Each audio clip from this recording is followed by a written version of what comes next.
Hello there, and welcome to The First Page, hosted by T.S. Russell and Bartholomew Bear. Today we'll be reading the first page of The Two Towers, the second volume of J.R.R. Tolkien's epic fantasy, The Lord of the Rings. The Two Towers, Chapter 1, The Departure of Boromir.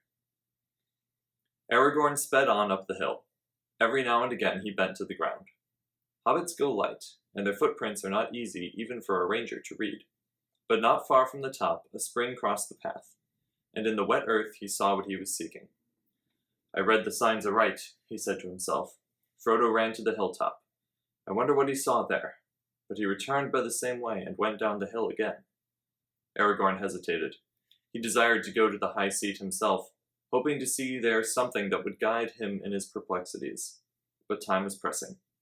Suddenly he leaped forward and ran to the summit, across the great flagstones and up the steps. Then, sitting in the high seat, he looked out.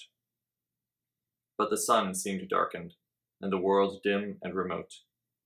He turned from the north back again to north, and saw nothing save the distant hills, unless it were that far away he could see again a great bird, like an eagle high in the air, descending slowly in wide circles down towards the earth.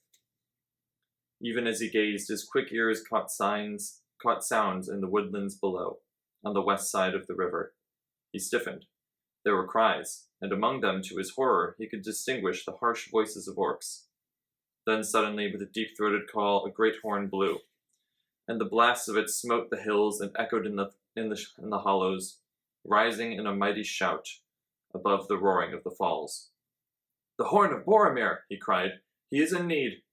He sprang down the steps and away, leaping down the path.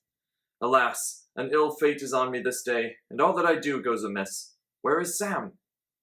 As he ran, the cries came louder, but fainter now, and desperately the horn was blowing. Fierce and shrill rose the yells of the orcs, and suddenly the horn calls ceased. Aragorn raced down the last slope, but before he could reach the hill's foot, the sounds died away, and as he turned to the left and ran towards them, they retreated, until at last he could hear them no more. Drawing his bright sword and crying, "Elendil! Elendil!" he crashed through the trees.